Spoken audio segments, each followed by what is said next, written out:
Hello again, everyone. Welcome to another episode of Game Pass Grab Bag, your weekly podcast reviewing games in the Game Pass collection. Bring you 3 unique perspective varying skill range. What are you going to do when something strange is happening in your neighborhood? Call your Ghost Blasters. I am your Peter Ventman. With me are Slimy, Keith. Hello. Isn't it Slimer? I know, but I call this Ghost Blasters. We're supposed to be like a B unit. Oh, okay. Keith. Carry on. Keith didn't get the joke. Nope. And with us, our Lois Scully, Liz. Hey guys. And this week, we played Ghostwire Tokyo by Tango Gameworks. We just recently did a Tango Gameworks game. Can you guys please tell me, what game did we just recently play from them? Keith, come on. Hi-Fi Rush. I was giving Liz a chance. You told me that early in the week. I don't listen. So, Ghostwire Tokyo is a first-person action-adventure game where you are playing a person who just recently kind of almost died and is possessed by another spirit who they decide to team up, and they're trying to take down a man in a mask who has turned everyone within a portion of Tokyo into spirits. And so you are trying to stop his evil plans of taking over the world. But going around, Liz, was this a game or pass for you? This was a game. I took last week off, and I feel like this is a great game to jump into. And, I mean, it gets me excited because, I mean, we have a whole month of games that I'm excited about. But I graphically and story-wise, it was great. And there's looting. The only thing that, I'm not going to give it away. There's one thing that kind of, I was kind of meh about. But no spoilers, So, yeah, it was definitely a game for me. So it was story-related? No, it was gameplay related. See, no, you're making me spoil. Well, are you at least going to say in the episode?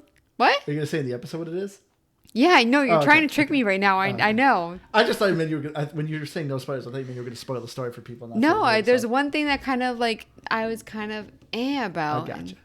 She doesn't want to give away episode spoilers.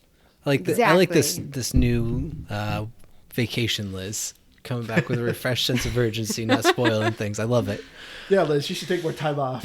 But don't, because because a good time. Because I listened to the Boy Talk episode, and I don't think anybody wants more of those. But anyways, I think Ghostwire Tokyo, it's a game. I'm just gonna go ahead, I guess, and say it. Yeah, there is parts where, I guess late when I was looking at it, I went, okay, yeah, kind of cool. I don't know. There's nothing about it that stuck out, I guess, that I thought I was going to enjoy. I thought it was going to be pretty bland, but the more I actually got into it, the more I found myself enjoying it. And I really enjoyed it, and I would definitely recommend it. And I have actually quite a few reasons for that. So it's a game. Yeah, this is a game for me as well. I saw some people so this has been out for a year now on PlayStation because they had an exclusive deal before Microsoft bought Bethesda. But now that, Microsoft bought Bethesda, this is now over. Actually, it wasn't even a 1-year deal. This was supposed to be a PlayStation exclusive. But then Microsoft was like, nah, now we're bringing it to Xbox now that we own the studio. But Ghostwire Tokyo the combat's very unique. Like, when you first look at it, it's like, oh, it's a first-person shooter, but you use, finger guns. But no, it's more than that. Like, the combat was kind of slow. It's weird. When I first was playing it, it was reminding me almost kind of like a turn-based, RPG. Of how kind of slow it was moving, how enemies would move in to attack, but then they would kind of back off to rewind up their attacks. I don't know. It was really, it's much slower, and I enjoyed that. My only issue is I think the game has a weird pacing issue. I feel like this game was really long, and it didn't need to be. Because also, too, the whole story is end of the world. And you're like, well, we're going to go collect car parts. And it's like, okay, is it not that urgent? I don't get what's going on. I think they try to make up for that with timed events, which, I kind of wish, it was more evenly paced instead of having them. So I agree with that. Yeah. But yeah, the story it's good, but it was weird. Like I said, the whole purpose is, like I said, your character is on the way to the hospital because your sister's dying. And you end up getting in a car crash, and a spirit ends up possessing your body.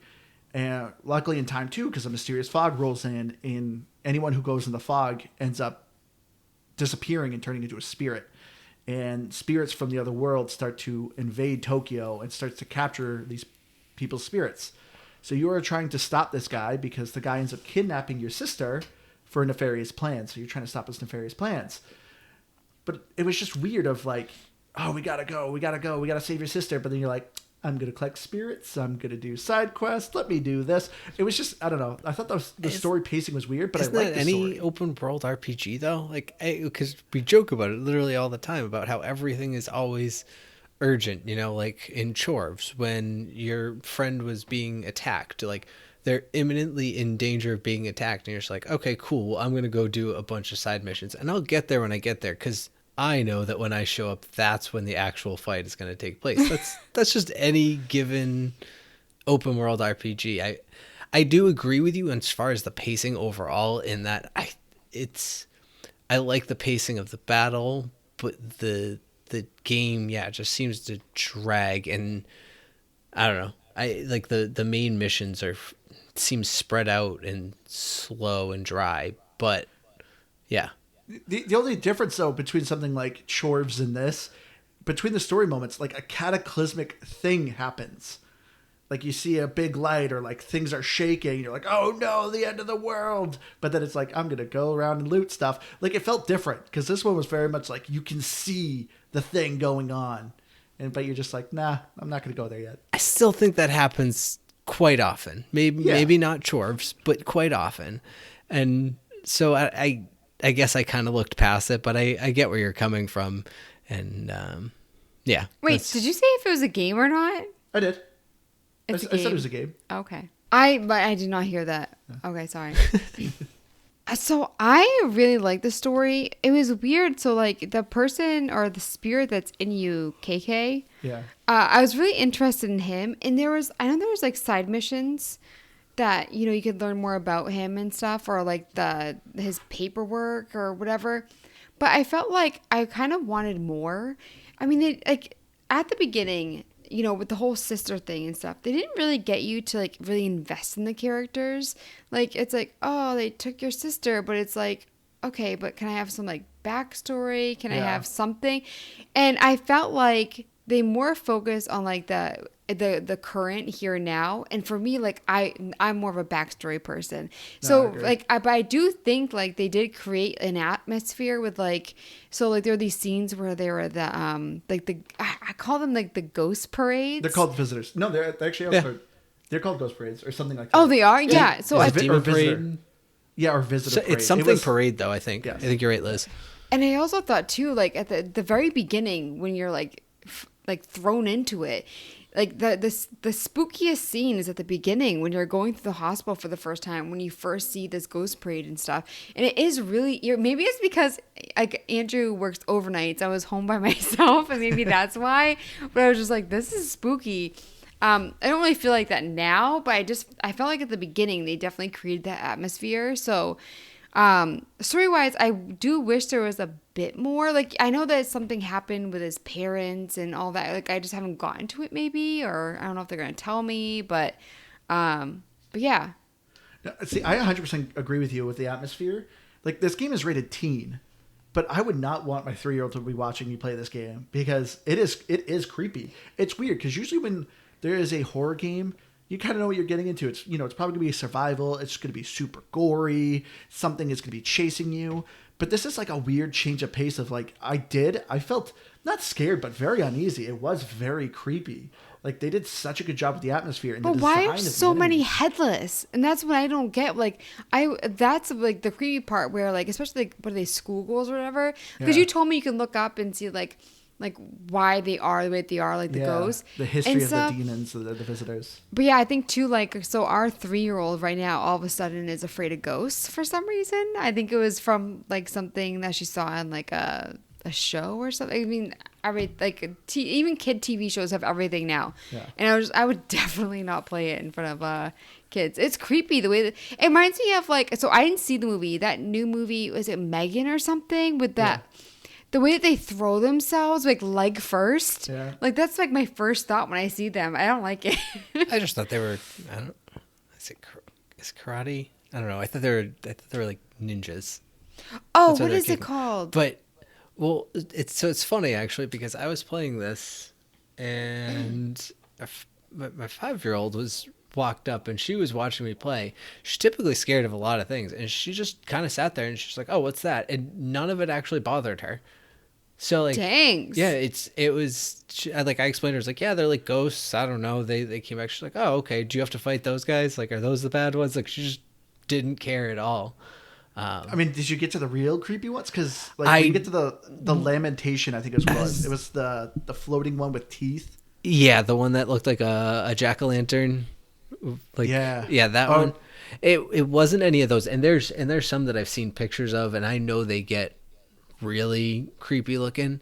But I think what's interesting about it is I'm not saying this is a fact, but I think they're actually based on like Japanese lore of like demons and stuff, right? So like that's what I thought was really cool, is these aren't just made up whatever demons, and I think these are actually stories they tell to kids. But so like maybe it is for kids in some ways. But you know what? I don't know where this is the right place. Maybe graphics is more the place for it. There was one scene, and I was trying to get back to it, where all I was doing was just running down the street. I wasn't in the middle of anything. I was just traveling throughout the city, and I happened to run by a stoplight, and the shadows were just of a bunch of like little kids running across the street on the side of the truck. That I thought was the creepiest moment in the game, because it didn't notice it at first, and I was like, wait a minute, and I turned and it happened again. I was like, oh, that's really creepy, because it's like, Andrew, you have that thing with like creepy kids in movies. Yeah. How'd you feel about subtle. it? And that's what I liked about it is, and I think it's what you were saying. And so I guess I kind of agree. Is it's a change of pace scary. It's not jump out, and it's not gore. It's very subtle little things like that. It's just like, ooh, that's just creepy. Yeah, and I feel like it's been so long since we've had a kind of creepy horror game kind of like this. I don't know if I'd fully classify it as a horror game, but it definitely makes you feel uneasy. But yeah, no, the headless schoolgirls I thought was one of the creepiest, and that's what I liked, was the enemy designs got progressively creepier and just really grotesque looking, and I loved it. It was just a lot of fun of the designs of them and just the atmosphere of it. See, I kind of think it's weird though that like they had like the Umbrella Man, and then you just had like a bigger Umbrella Man, like he was overweight, and then like they had like somebody in like a raincoat. So I feel like it didn't really progress in creepiness. It was like I just felt like it was just like, oh, it's a bigger Umbrella Man. I think some of them did a little bit in that they got more, I guess more intricate in some ways, where it was like, it was a schoolgirl, then it was like, I don't know, she had like the sports jacket on, and like they changed up. It was a lot of reskinning, and I don't know if I got through enough different variations, like if their moves change up at all, or if they just become a little bit more bullet spongy.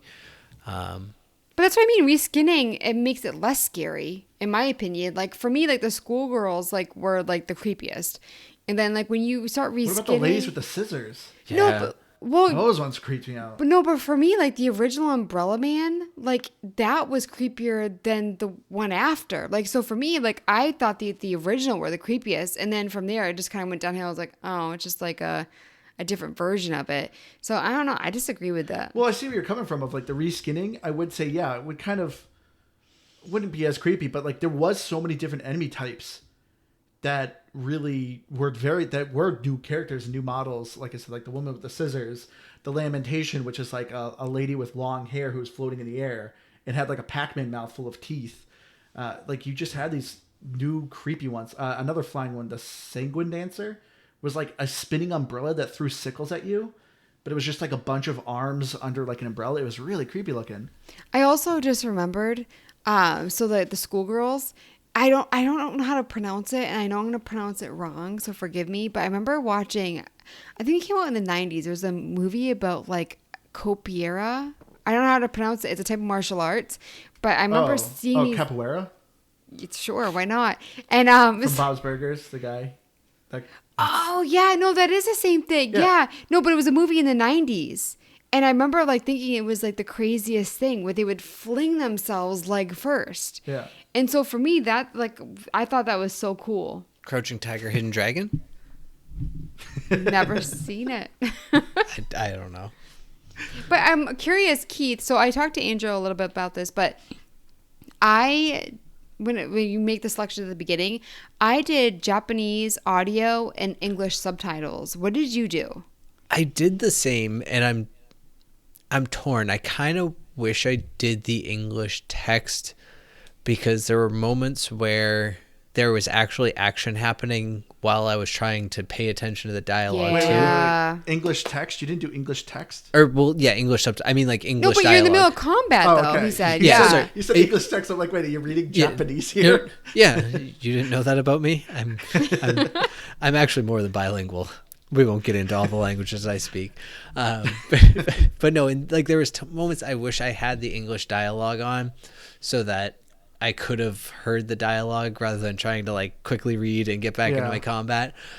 But at the same time, I don't think that there was any dialogue that I looked down at and went, boy, I'm glad I didn't miss that. Like, and not to say that it was meaningless, but it wasn't so meaningful that I needed all of it, I guess. No, I agree with that. I tried to switch it a couple times and it wouldn't let me. I don't know if it's because of where it was in the story. It wasn't during combat. Just I kind of wanted to be able to go back and forth. But I am glad that I did like the Japanese audio because Subs, not dubs. Yeah, I love that. I hate I that love you the say voice that. acting. I don't. I didn't know what you meant. I don't know why I laughed. That's what people always watch anime always say. You always want to do subtitles. You never do the dub English version. But Liz, I want to go back to a point you said that, which I kind of agree with, was the how the game kind of threw you in with these characters and didn't give you much of a backstory. I'm on chapter 5 of 6, and I still don't know that much. I think your sister was in a fire, but if she was in a fire, she's the best looking burned victim I've ever seen. You work in a hospital too, yeah. It it's just doesn't like, make. she had bandages on her arm, and like that's it. I could have been all inhalation though. I guess, but still, but even then, I still don't know much about your backstory. Like, I do like that your character. I already forget I forget your Akito. character's name. Akiro? Akito, that's it. I remember something with an A. Akito and KK. KK, yes, the spirit. Which do they ever tell you what KK stands for? Or is he just KK? Not yet. Not that I've seen. But yeah, I enjoyed their banter. And so like I'm with you, Keith, of like I never cared if I missed dialogue. So yeah, they talk sometimes during fights, but it was never like, oh, that's I missed it. It was always very quick sentences too. So usually I could read it while even in combat. Because like I said, combat is a bit slower and a little more methodical because, you have your finger guns with different elements. You have your bow and arrow and your talismans, like are your main sources of weapons. But the enemies generally moved relatively slow. Like I said, to me, at least at the beginning, it felt more like a turn-based RPG of like how slow it was. Once you got more abilities and you can dodge and you can, kind of do like these perfect blocks and counters, it obviously picked up more. But I felt like at the beginning of the game, it was just very slow and steady, and I liked it. But I think that it fits because like you have these enemies who are slower earlier on, right? And they start to pace up. So when you pace up, they pace up with you. So it kind of makes sense. And I suppose all in all. But I do agree that I don't know. I guess if we're jumping into gameplay a little bit, we've been crossing the line. That's what I was trying to do, was transition. Okay. Did you really use much more than your finger guns? Like I did. I love the bow and arrow. Really, I didn't use it at all. And I didn't really put any points into it either. So most of my skill tree, I basically hung out around like the left side where it was like more my personal skills. Like you were talking about the block, the dodge. I was doing a lot of those things. And otherwise I pretty much was just putting it actually, I think, into like the fire points. Because the fire was just the strongest one. It was good up close. It was good from a distance. Just it had the splash. It had everything I needed. So yeah, it just had low ammo count. Yeah, it's hard to get the ammo. So I didn't even bother with dodge. I kind of wanted a weapon, which I know like the bow and arrow you do have, but I mean like there's so many enemies that like for me it didn't make sense. Like where I am in the game, like I only was carrying like 10 or something. So for me, like I didn't bother that much. I found a knife that you can't use, and like there's obviously like prayer beads that like up certain things, but for me, like I felt like it would be nice to have some weapons. Especially there's so many stores, and there's not like I mean there you can buy like so much food. Like give me some weapons because I do like the wind attack and the water weaving and the fire and everything, but I wish I had like a better melee and then also a ranged. I felt like, and because I also felt like I just like wanted more. I mean, you have like the 3 main attacks. Yeah. Like I definitely wanted more. And same with like the prayer beads. It's like, it's nice to get, but those are few and far between. Yeah. So I just felt like there's so much looting. I just wanted more combat stuff. I kind of get why they didn't give you a melee weapon because of the fact that you have finger guns, and so it's like you put away your finger guns to use the bow and arrow, and that's about it. And I don't know, again, maybe once you upgraded more, it gets better. But I didn't use melee either. It was really more of a last ditch, like push them away so that I could bolt out of there if I needed to. But I'm assuming you played on at least normal, Andrew. Maybe you beefed it up. I did normal. I was gonna say I did too, and I think you were saying it, Liz. Regardless of what difficulty you played on, I always had so much food, so it was nice. Yeah. But I didn't feel like I ever had an issue, and that's where I thought gameplay almost at times it was never easy, but I kind of like my meaningful thing. It wasn't necessarily easy, but it wasn't all that hard either. I actually died a decent amount. Oh, I did too, but I was never dying frustratingly. It was mostly because I was just not paying attention to my health, or like I would forget that you have a little bit of a delay between eating something and then starting to shoot again. So I just mistime things a lot more than anything. But I didn't think there was any moments where I was like, oh, this is really difficult. I think there was maybe one fight, and I can't remember which one, that I actually died multiple times on. See, I wish I did normal. I did easy. I didn't die a single time. And then like I also like I never used talismans. The talismans are really good. I mean, reading them, they sound great, but I just never really needed to. Not to go back to the story too much. Just one little thing. I thought it was interesting. So when you have the paper dolls or the katashiros, whatever, I almost don't want to say things because I don't want to like mispronounce. But you go to these phone booths, right? I feel like I always picture Japan like way ahead of us with technology. Like if you look at like videos of stuff that they have that we don't have, would they have phone booths? That's a good question. I'm glad you brought that up because I was wondering that too. I'm like, technology-wise, they're way even like the stuff that they keep in their home. They're way more advanced than us. No, Akito makes a comment about that. It's like at the very beginning when KK tells him to look for it, he goes, "We still have those." Yeah, but that's what I mean. Like, I wonder if there really are. I mean, I do remember that, but it's like I wonder if they really do have, because like most cities in the U.S. don't have them. But I remember like, because like we used them all the time, like growing up. Because like my mom didn't have a car, so she would call like taxis at like stores and stuff. And so for me, it's like I kind of miss them. I love the idea of having them around in case like you're in that situation. But I just like, and it also just makes me want to visit Japan. Like when like this game, just I was just like, because I've always wanted to go too, but I'm like, I just can't picture Japan having phone booths. But there was another complaint. Now that you brought that up, there was one weird thing about the story that kind of irritated me. I can't figure out where you are. Are you in a different world? Because like you're getting spirits, like Liz said, and they say, "Oh, you can return these spirits, and we'll be able to return them back to a human form." And there's like clothes lying around. Yeah. But Tokyo is so populated. There's no way. Like the amount of clothes. Yeah. Is that what you're getting at? Like that doesn't make sense. Well, I have a different thing about the clothes. Oh, sorry. But what I'm going at too, like you're doing side quests for spirits that are dead, like that you aren't capturing and returning to their bodies, and so like that's what I'm confused about. I'm like, who's dead? Who's a floating spirit that can be returned to life? And even when it comes to like characters that you're interacting with, I'm like, I that's what I found the most confusing. I didn't quite know where you were, who's dead, how are they talking to me? Like I don't know. And like stuff some like that are got like confusing. tangled or speared or whatever, and you have to like it begins with an A. They're like you have to do that symbol to. Oh yeah, when they have an affliction. Yes, that's the word. Yeah, and so like like how does that happen? Yeah. Like it doesn't say. I just assumed that like the main character is in the real world, and like everyone's like spirits have been disconnected. But like I said, it doesn't make sense because like even in a hospital, like there'd be way more clothes. Like where are the clothes of like the nurses and stuff? Well, I'm actually impressed. I actually thought there was quite a bit of clothes. But did you also notice apparently no one wears underwear? I didn't investigate the clothing that directly, no. I wasn't checking out the styles of the people that were left behind.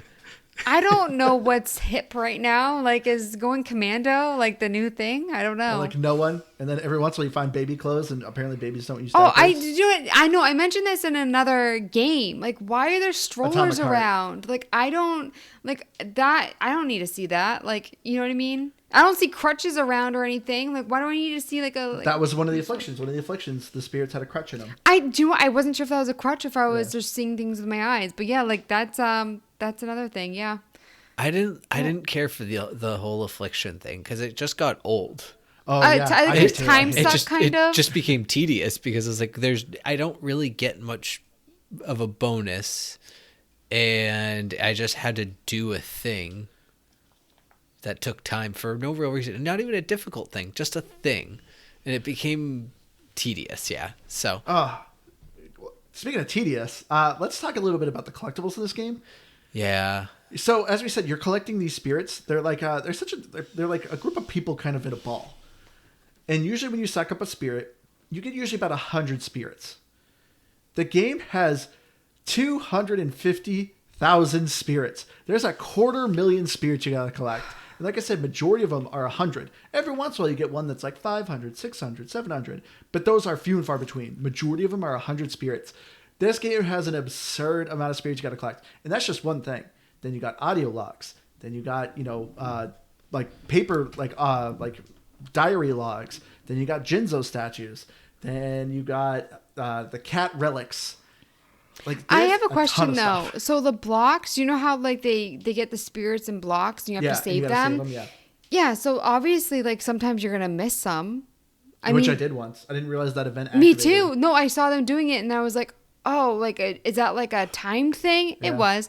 So it's like for me, it's like I mean, is there an achievement to get like not to get ahead, but like to get all the spirits? Like, can you even get all the spirits? there's an achievement to get every spirit and then beat the game.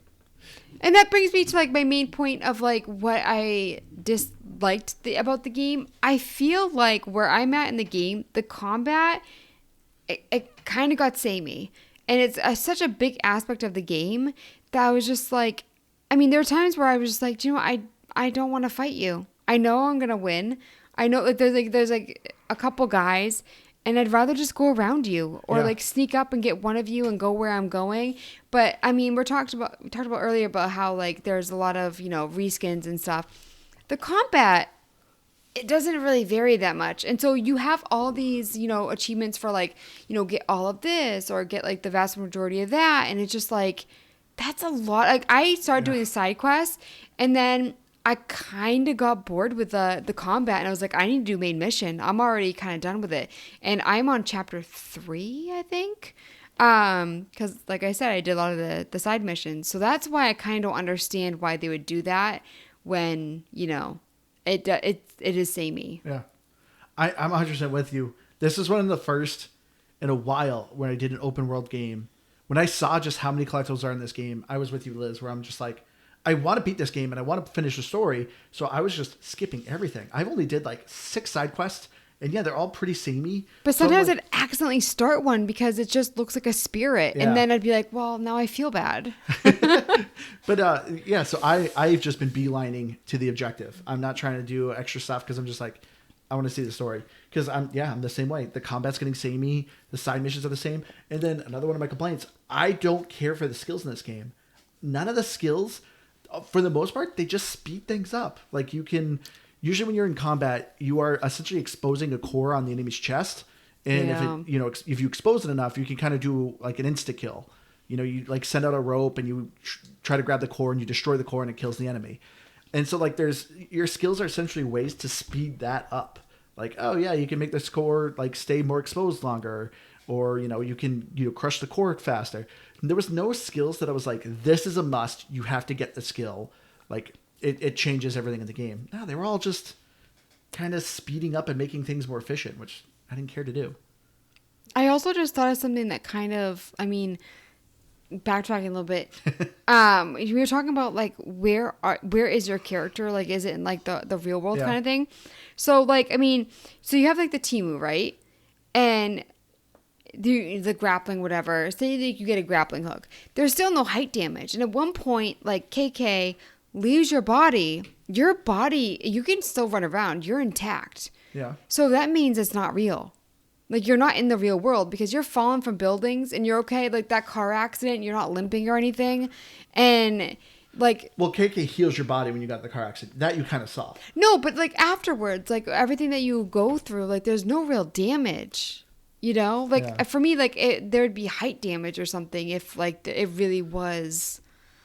You know what I mean? You still have some of the powers... when you don't have KK, because you can absorb. Actually, yeah, but you can still die, you though. Can quick purge. No, you're right. That was one of the dialogues.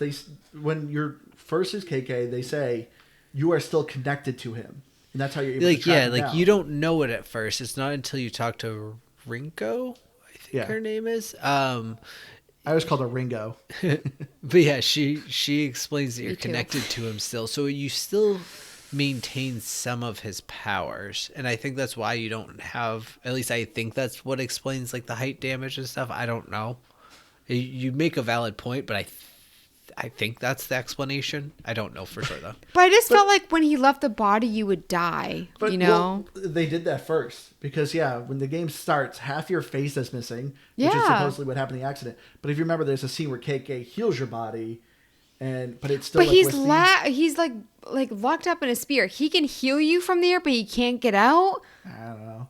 But you also got to admit too, if the game, when you're playing this game, no height damage, all of a sudden you lose that guy, and then all of a sudden you have height damage, you'd be pissed. No, that's true. The Temu and stuff but at the same time, like if you can grapple to that like Birdman, why can't you just what? Tengu, that's what they're called. I was calling him Temu earlier. Like I was so bad with that.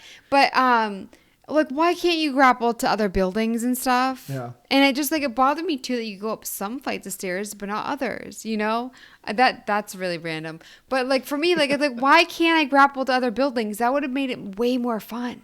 Why wasn't I just Spider-Man? Yeah. Well, I mean, there were points where you could kind of like half climb. Like it wasn't even just like a grapple on. Like you would, if you were close enough, you would sort of climb up and then grab. I don't know. I didn't think much about it because there wasn't a ton of platforming required. Like there was stuff on the roofs of buildings, but I didn't feel like there was enough platforming that. Excuse me. That the way the grapple and all that worked. Didn't matter much, I guess. But I would definitely be pissed if all of a sudden halfway through there was height damage because I would forget every time. Yeah, and honestly, because I hated the bow and I didn't have it leveled up at all, when I lost KK, I was just like, whoa, I'm going to run past everything and I'm just going to get KK back. That's what I'm going to do. I want to finger gun people. Maybe I should. I want to go. Okay. That's...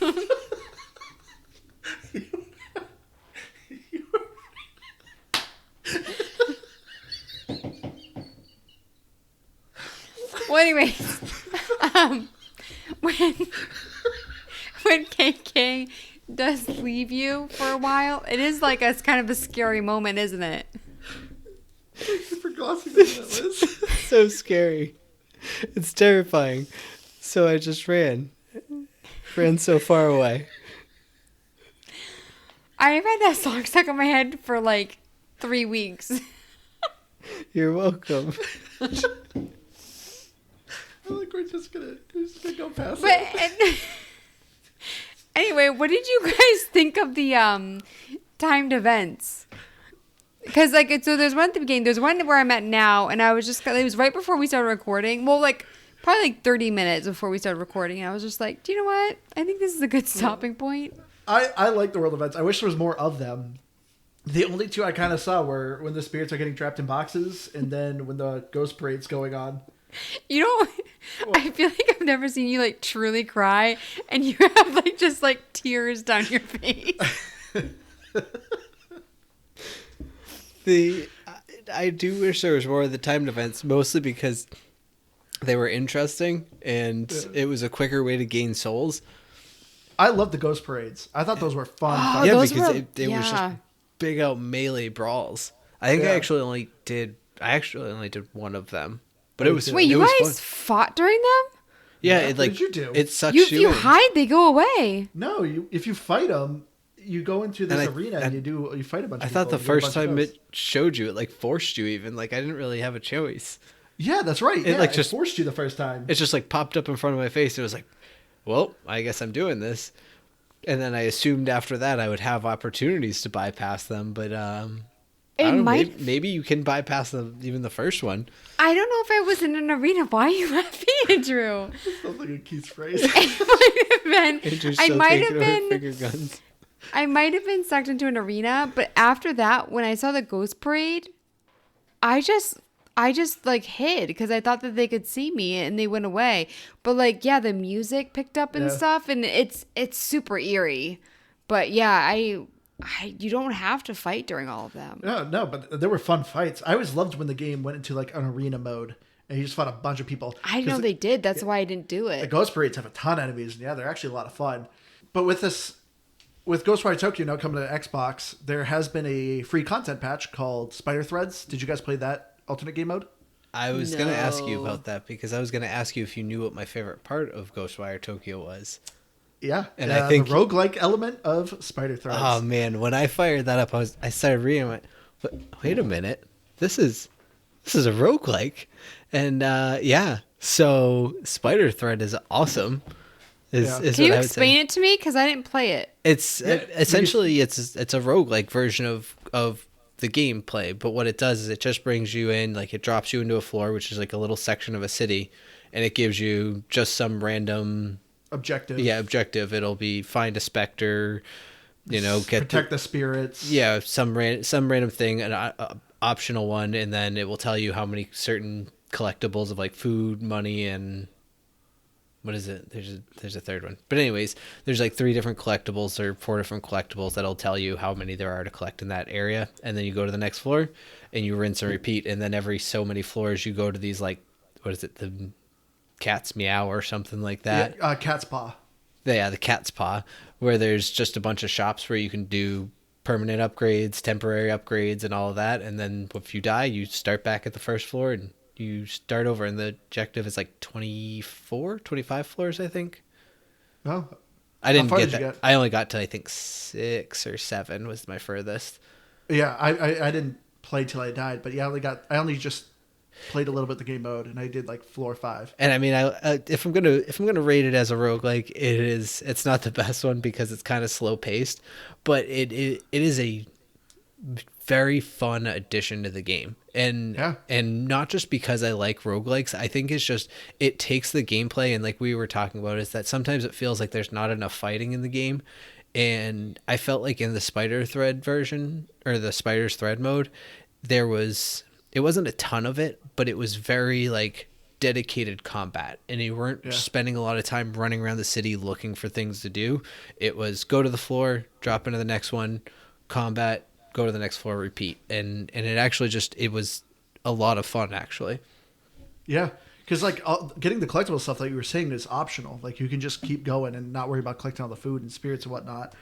So yeah, it was interesting. But the nice thing too is so in the mode there's some new enemy types which they added into the main game, and some new weapons.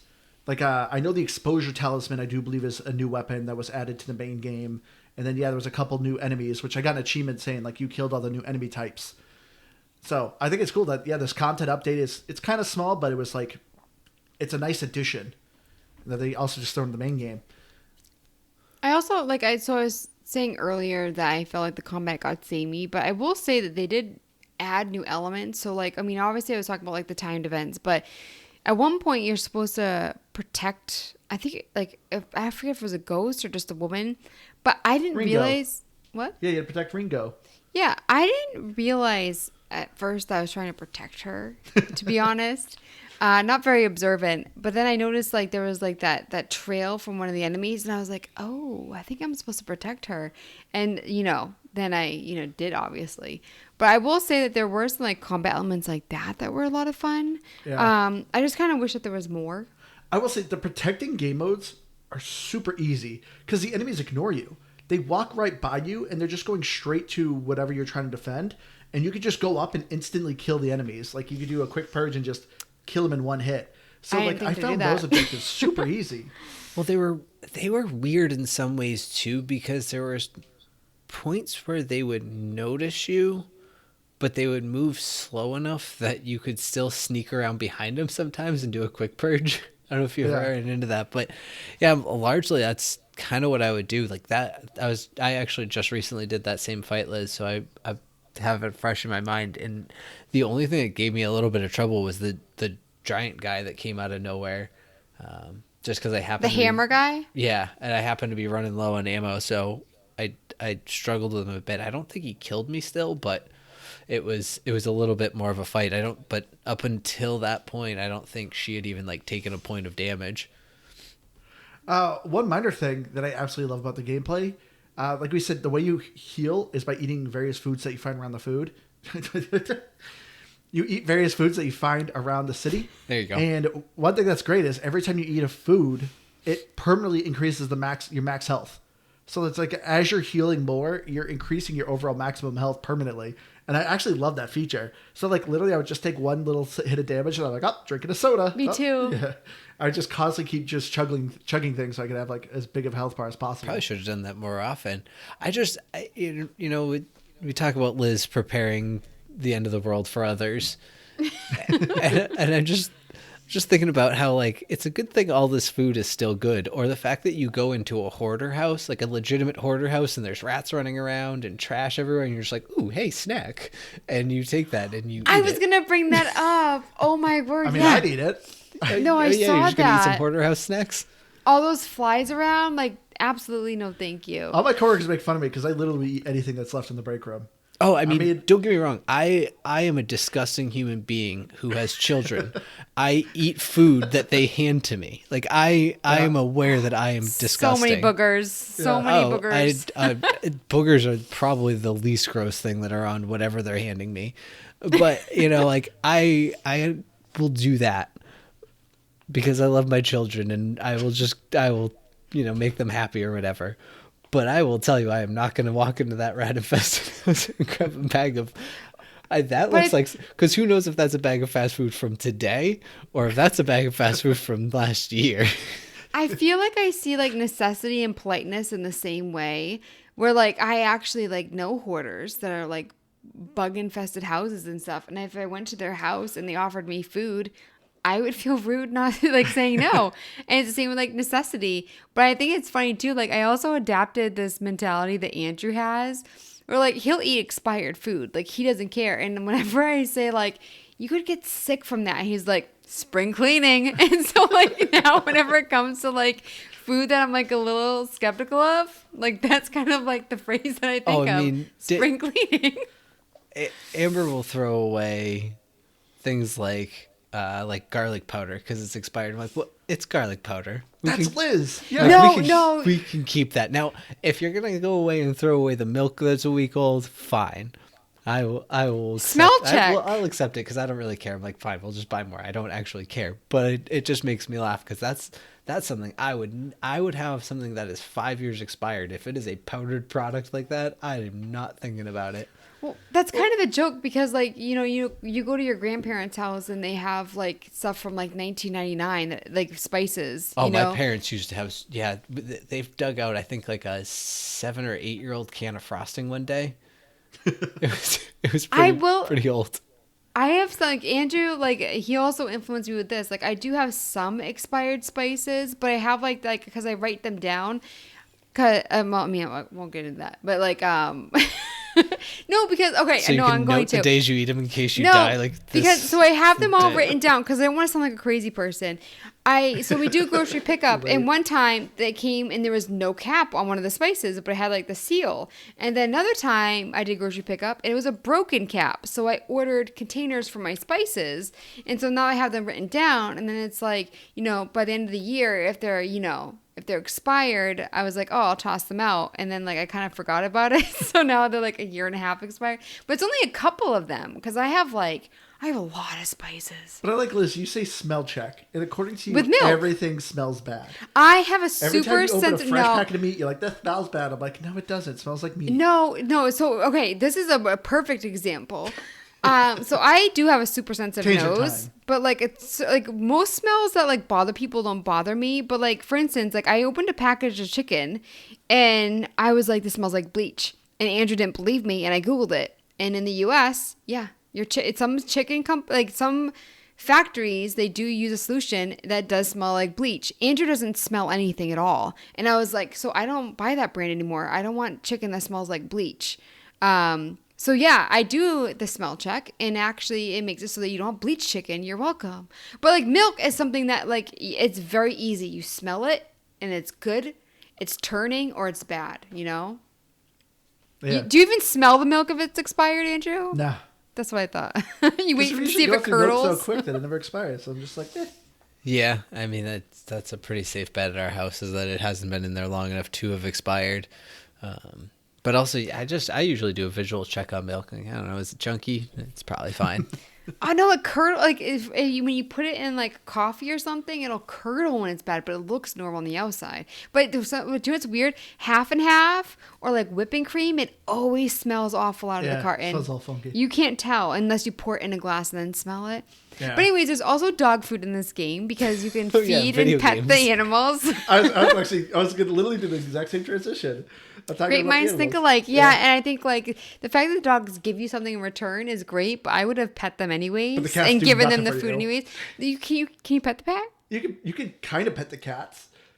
Like when you pet a dog, your character's like both hands, like, oh, good boy. And a cat, he's like, he barely like pets them. He's Just like, You gotta little, be like- careful. yeah. Those cats are like you can tell that they're a little bit sassy. Oh, they are. That's what I love. When you read the thoughts of the dog, they're just like, oh, hi, friend. Your friend, feed. And then you go to the cats, and there was one of them I ran into. Is like, oh, I'm hungry, but I don't want to get up. It's like, nice. I want a pet so bad. Like this game just made me realize like Andrew doesn't want a cat. I want a cat or a dog so bad. Either. But Get a cat, not a dog. No, you have a dog. You're gonna get a dog. No, seriously, dogs are. I love dogs. I love other people's dogs. I want to go pet all of the dogs and snuggle all of the dogs in the world. Dogs are too much work. I don't want any more dogs. Give me a cat. Do you know, I saw this commercial. This is so off topic, but Jenna Fisher from The Office did this commercial for like a kitty litter, like a cat box system. Yeah. And you don't have to like do the pooper scooper thing or anything. Hundreds of dollars. No, of course. You know what I mean? Of Like, course. and I think it's like a Tony Shalhoub once did this thing where he had this like stick thing that he put under his dog so he didn't have to scoop it up. People don't want to deal with their pet crap, and they come out with all this crazy expensive stuff. But really, like that cat box just blew my mind. Hundreds of dollars. I forget how much it was, but it blew my mind. I'd rather scoop the poop. I don't know. I don't like dealing with waste either. But are you glad, Keith, this game has dog buttholes? I did not look for the dog butthole. I could tell you were I'm transitioning. not surprised that you did. Did you check the cats as well? Cats do not have a butthole. Because I see enough cat butthole in my life because that's what my cat likes to do. is They just pointed at you. walk up in my face and be like, hey, here's my butthole. And so is that why you like cats? Like, is that why you're pro cat? You know, the speaking timing of his is cat. not great on that, on that statement. But no, that is not why I like my cat. That's one of the reasons I don't like my cat at all. She's butthead. But No, but the cats have a note because the shopkeepers are the spectral cats, and they're always If they had buttholes, yeah, they literally are You always would sitting in see position. 'em. Yeah, because they're literally sitting in a position where it's like literally their butt or crotch is right in your face. Graphics, though. I mean, talking about buttholes. I mean, Talking about animals, the graphics though, I loved the design of the city. But Liz, so I remember you saying this when you were playing this. You're like, man, I really want to visit Tokyo. This game made me not want to visit Tokyo. well, it's all like, I love the rain. You know that. We live in Yeah. a place where it doesn't rain very often. Makes me very sad. But I mean, when you think of Tokyo, they weren't really showing what you're thinking of. I don't know. This is But kind of what what I was thinking of. Really? What do you mean by that? To me, I felt claustrophobic.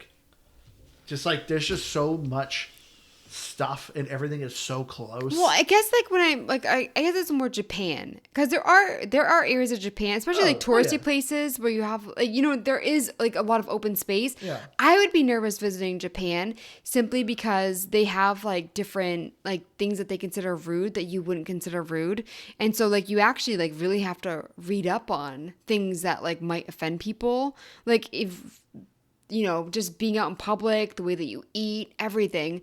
But I was, I guess, like more Japan. I feel like I actually wouldn't want to visit Tokyo the most out of Japan. No. I loved the design of the city. Like, I thought it was a really cool city itself.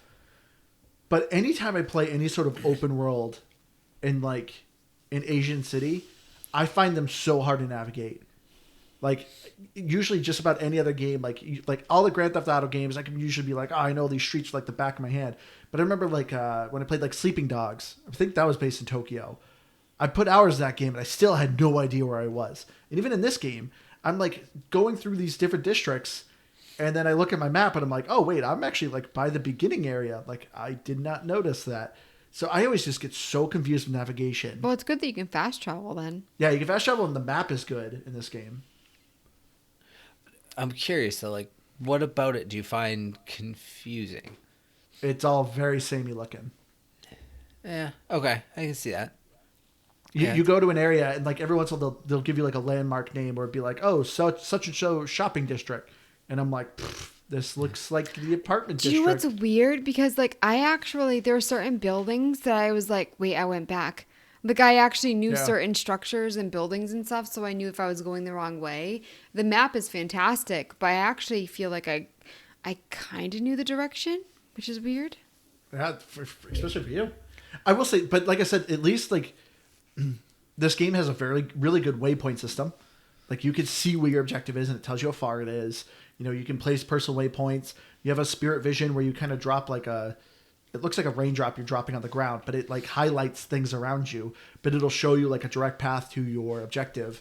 So this game did a good job with the navigation itself though. It So didn't, because I felt like that it gave you like as the crow flies straight to your destination, it wouldn't be like, all right, go into this room. And I didn't need it to for the most part, but I didn't think that little like teardrop thing was an effective method, at least for finding my objective. It was good for finding stuff around me. I think like finding your way out of a building was a little tricky with it because it would show you like the two lines, like you're supposed to go up, but it doesn't show you how to get there. And then I also do think that the map does need a zoom because there are a couple times where like the icon, there's like 2 or 3 icons like on top of each other. Yeah. And so I had to keep going back and forth with the map trying to get it to you press land Y on it. and it cycles through the icons that are near. Oh, I didn't know that. Yeah. But still, like, I liked just that zoom. feature a lot, actually, is when you have all of those things that are just like so closely overlapping, you just tap Y to cycle through them. Yeah. But it's such a more big used to- city. Why do you need 3 icons in one building? And there's like nothing around it. That doesn't make sense to me. That's why I just think that like a zoom would be easier. Yeah. Or have it in a does- different it does building. Have a zoom, but it sucks. But I one thing that irritates me though is even when you collect a relic or something like that, there's still an icon on the map. Yeah, our side quests, when you complete them, they're just stays darker. in there. Yeah, but it's still there. Yeah, I did not like that. I think it's nice if you're tracking to get a completion rating, because then you can look at a interactive map on the internet and you can go, oh, okay, I see I got this one, I got this one, I got this one. So it's good for checking off the collectibles. Is it able to be filtered? I believe so. I did see there was a filter option. I just didn't play with them. Yeah, because I said maybe if you can do that, I guess. But I feel like the default should pretty much go to like that. And maybe that's Yeah. just what's annoying me about it. But I also didn't try to play with it to see if I could do that. So I don't know. Yeah. But as far as audio goes, I will say I think the atmosphere of this game is very creepy. There's not a lot of music. And I think it works so well with the game because you're just like, you're in this very condensed big city and it is just silent and creepy. You hear a lot of rain. You can hear some ghosts. The ghosts make some really creepy noises. And then even too, when you're collecting the spirits, like people are kind of stuck in a loop. And they're just saying kind of weird, creepy things. But yeah, sometimes I kind of wish there was some music. Like I wish like during arena fights. Well, the parade, when that kicks in, there is that a little was bit of cool. music. So I Yeah. feel like it's so subtle and little, but you immediately I immediately picked up on it. And same with like the beginning, like I think there were, I can't remember, but I think there were noises like when you were in the hospital. Oh my God, that was so creepy. Yeah. But I think like the subtlety was really good. And like you do hear like the evil ghosts too. Like, isn't there like some that like giggle? Yep. Yeah, the schoolgirls giggle. Yeah, you can tell when there's enemies around you. And there's also the icon that shows you like yellow, red, like they see you kind of thing. Yeah. But I think audio-wise, they did a great job. Yeah, I was gonna say I think the one with the little yellow coat too. I think that one made some noises. The and then raincoat? like the whistle when The raincoat kids creep me out because it reminded me of the kid from It. yeah. You know, that gets Well- taken in the beginning. I was gonna say the big tall lady with a hat was like a Resident Evil meets Ring Yeah. look to me. Yeah. But yeah, like I thought all of them. Well, you know, whether you like or dislike the kind of reskinning them is one or is whatever. I think overall the design of the enemies is really cool, and just all the intricacies of like even was it like the kappa that you're finding or the tanukis, which I think are just raccoons. Yep. So, yeah, like I liked all the little character designs and all of that fun stuff. I love the Tanuki when you first meet him. He's just like, "What's up, bro?" Like he's like Yeah. super cheerful. Yeah, the Tanuki side quests are pretty awesome because I like you're just seeing a regular object, but you see a raccoon tail on it. Yeah, that's how you find them. I thought that was kind of cool. Oh, I didn't even notice. I didn't actually even do any of those ones. But Oh, that's just really? like another collectible quest, isn't it? It is. Yeah, one of the many other things you can collect in this Yeah, game. I met the first one and that was it. Oh, but the actual voice acting I really enjoyed. Like I thought the character like conveyed a lot of emotion and dialogue because obviously I don't speak Japanese, but it worked so well, and I actually really liked it. I kind of wish that I had heard like the English Yeah, me voice too. I actors was to curious know how if the they dub did a version great is. job. But yeah, Japanese voice actors I think did a fantastic job. But as far as achievements goes, I do not recommend this game for achievement hunters. So the game's listed as 11 hours to play the main story, which I find that kind of hard to believe. I think I'm at like 14. But for main quests and side missions, you're looking at 20 and a half hours. If you're looking to complete everything, you're looking at 37 hours. So this game has some meat to it if you really want to do all of the collectibles, because Andrew, there's a lot. you got 450 with 32 achievements out of 66. Keith and I, we tied 180 out of 1,180 gamer score, and we both got 14 achievements. So Yeah. Yeah, I felt like they were not trickling in very much. yeah, I thought like at a certain point, like you get a certain amount of like, you know, spirits, you get an achievement, and like I thought there would be more of that, but there wasn't. Well, there is. You There's get an just- achievement for 25% spirits, 50, 75, and 100% of the spirits. Did But I you mean, notice it says- doesn't trickle, is what he said. Like for me, like the amount of gameplay that I put in, I don't think it was trickling. That's what I Yeah, meant. but did you notice though? And I'm curious if it's a weird translation thing or if there's a reason why it says it. But did you notice that it says at least 100%? Is it? I don't know if it's because there's more because Oh, of probably DLC. because the boxes that leave too. Well, the boxes have a separate category. Yeah, so I there's don't two know if categories there's of a way to spirits. go Oh. over 100%. Maybe like they almost give you extras to make it so that you don't have to fully 100% to 100%. If that makes sense. Oh, I didn't see that. But it's like I said, it could just be a weird translation thing of how it reads in it. But yeah, I don't know if it's for both the 100%, but I noticed it on the one at least for doing it before you complete the game, and it said collect at least 100% of the spirits before completing the game. Yeah. Oh. I didn't know that. Also, another thing, real quick. And You guys get any another thing. bugs? Any what? bugs? I did not. No, So, I don't think okay. we ran into any. There were a couple times where, like I said, like left trigger to open, and I did it, and it wouldn't open. And there's one time I accidentally hit it twice, and so it just started like fluttering, like open, open, close, and like the left trigger thing disappeared. So I mean, sometimes you can't open things, but it was few and far between. I don't know. I ran into that. I thought it had some like because things moved at points from like ghosts. I thought. No, So- but it says left trigger, like you Right. can open it. Well, I Yeah. know, but I had one of those too. But it was like, I think it was there was things that were just a little bit finicky, and that like I had to like look at it just right. It was like one of those little like trash bins, right? No, but did it open and close after? Like it was like It, bugging like- out on you? It like fluttered and then it settled. So I thought it was Yeah, just like never a little like ghost action. All they ever did was just had a little bit of currency in them anyways, really. There was never anything of any consequence or real value. No, I so- know, but it, like unless like there is like a weird thing with the game where it like tells you that you can open it and then it like tricks you, it definitely is a bug because it happened a couple times with me.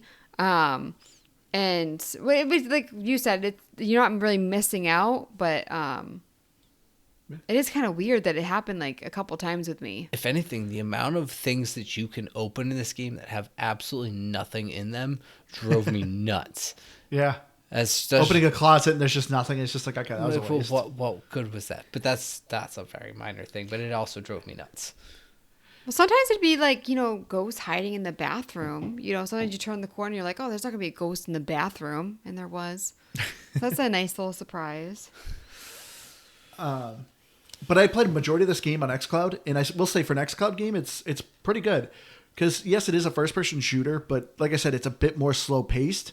I will notice some of the lagging made my aiming a little bit difficult, but it was kind of nice. The left trigger specifically is aim assist.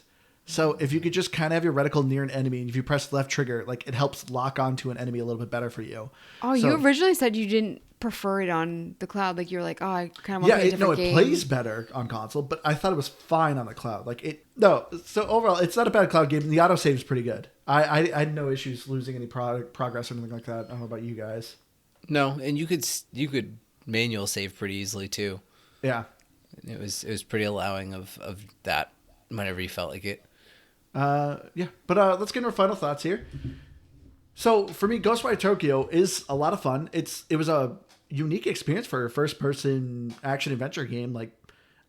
It's not too sweaty. It's really creepy, which I really enjoyed. The atmosphere in this game is fantastic. If you know anything about Japanese spirit lore, like they have a lot of stories and myths and legends, and this game just embodies a lot of them. And it's really cool. It's a really fun environment. I think the pacing's a little weird. I think there's just way too many collectibles, and I thought the pacing was weird because of the story of like, it's the end of the world, but let's go take our time and walk around. So it was a little bit weird. I fully agree with what you guys are saying. I thought the combat was starting to get a little stale. So it was weird for me to be playing this game. And I'm just like, I just want to do main quest. I don't care about doing any of the side stuff anymore. And I don't think that's a good sign when you're just like ignoring things. You're just like, I just want to kind of get to the end. But overall, it's a really fun experience. I love the environment. The story is interesting. I want a little more of it, but I like what it's doing. For me, this is an 83. Yeah. So I mean, I said it was a game at the beginning. Obviously, still stands by that. But I think it's really a lot of what Andrew was saying. I really enjoyed my time playing Ghostwire. I wasn't sure I was going to, and the parts that I didn't like, I think were kind of what I was worried about. Is that it just felt a little slow paced at times. But all in all, like the actual combat, like Andrew was saying, is unique enough that it's fun, even though it's not fast, but it doesn't make it feel easy at the same time. So it's just a unique game, and it's worth checking out if you like open world games, if you like action RPG kind of games. It's not going to be the best one you've ever played, but it's worth checking out. And yeah, I was going to go with an 85. I guess I feel like mine's too high now. I was gonna give it an 89. No. But there's some things that I kind of wish that they like scaled back on, like we talked about. wanted a little bit more story and things like that. But I just felt like overall, like, I mean, it's been a while since I played a game like this. I thought it was exciting and it was fun to play and all that. And looking at Metacritic for Series X, 83 and 7.6. I think that's going to do it for us this episode. I want to say a quick thank you to all the people who have been writing comments and participating in the polls that we've been doing on Spotify. A lot of you guys' answers are surprising me. Like I thought more people would be against 343 continuing with Halo, but it was a very 50-50 kind of close of response. So thank you all so much for the comments and participating in the polls. I've been loving seeing what you guys all are saying and what you guys are participating in. Please let us know if you want us to do more side quest talk episodes. I had a nice suggestion for a different name because Boy Talk is a little weird. But Keith, you just said you didn't like the Boy Talk episode.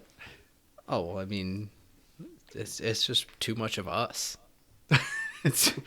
So you don't want more of them.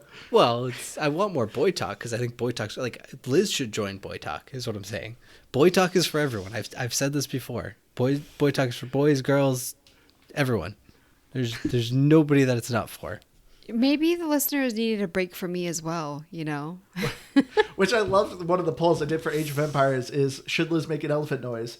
Majority of people said yes. One person said no. So one person really... Is that like an insult or are they trying to help me out? Like, that's what I want to know. I think someone's got your back, Liz. I don't know. I like to see the glass half full as well, you know?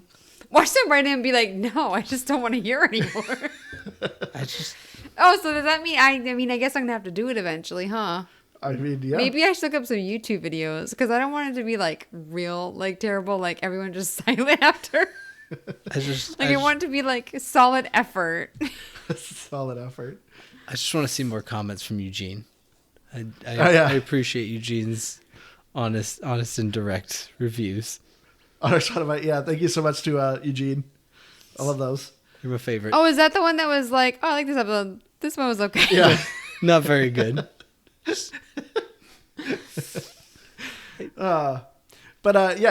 If you want to give us a game recommendation or just say hi, you can email us at gamepassgrabback@gmail.com. You can find us on our Twitter or Facebook at GBGBpod. And we also, have a Discord, which I have a link of that somewhere on our link tree. Yeah. But, I've been your hardcore gamer host, Hans. You can find me on Xbox Live at Firebird01952. I've been Keith, and yep, nothing. And nothing. And I'm Liz Noob, gamertag coming on Dean. I'm on Twitter at Liz Noob, NoobEasyW, and I'm on Instagram, Liz Noob. EW. All right, we're going to finger gun out of here. Catch you all next week. Bye. Bye, guys.